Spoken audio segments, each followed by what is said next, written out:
स्वागत है आपका हमारे चैनल पर। दिनेश अपनी चाची सरोज के साथ उनके कमरे में 61-62 कर रहा था। तभी दिनेश बोला, चाची तुम्हारे रूम का फाटक अब ढीला पड़ गया, मुझे अब मजा नहीं आता है, मैं कहीं और चला जाऊंगा और वहां नया रूम की तलाश करूंगा।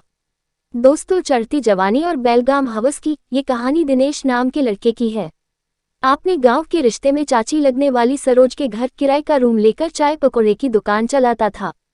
सरोज का पति शहर में रहकर मजदूरी का काम करता था, जिसके चलते सरोज अपनी नंदलता के साथ घर में अकेली रहती थी। पति शहर में होने की वजह से सरोज जब जब दिनेश को देखती थी उसे कुछ कुछ होने लगता था। ऐसे ही एक दिन सरोज अपने भतीजे दिनेश के पास जाकर मुस्कुराते हुए बोली, दिनेश तुम खाना अपने हाथों से मत बनाया करो, हमारे यहाँ आकर खा लिया करो, क्योंकि तुम खाना बनाते वक्त बहुत परेशान हो जाते हो।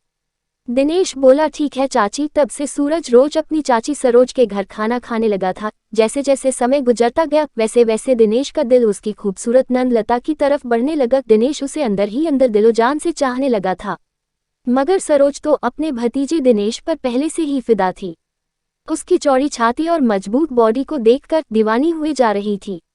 एक रात की बात है, जब दिनेश रोज की तरह अभी चाची सरोज के कमरे में आकर खाना खा रहा था।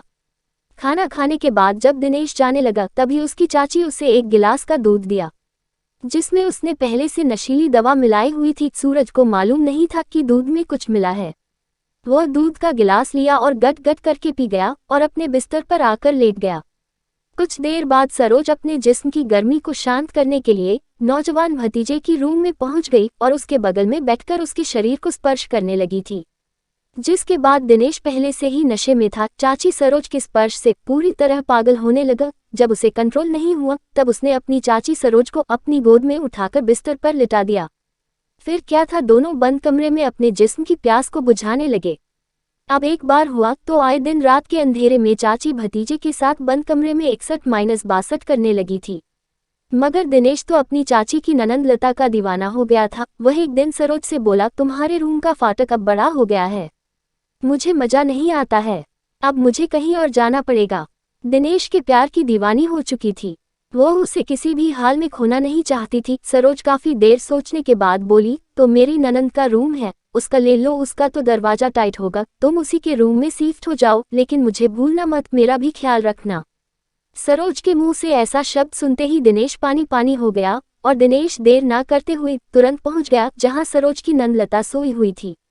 अब जैसे ही दिनेश लता के साथ हरकतें करने लगा, लता तो पहले से ही जानती थी कि दिनेश और भाभी का चक्कर चल रहा है, क्योंकि जो कुछ भी हो रहा था दोनों की मर्जी से हो रहा था। पहली ऐसी लगी हो तो दोस्तों वीडियो को लाइक और चैनल को सब्सक्राइब करें। धन्यवाद।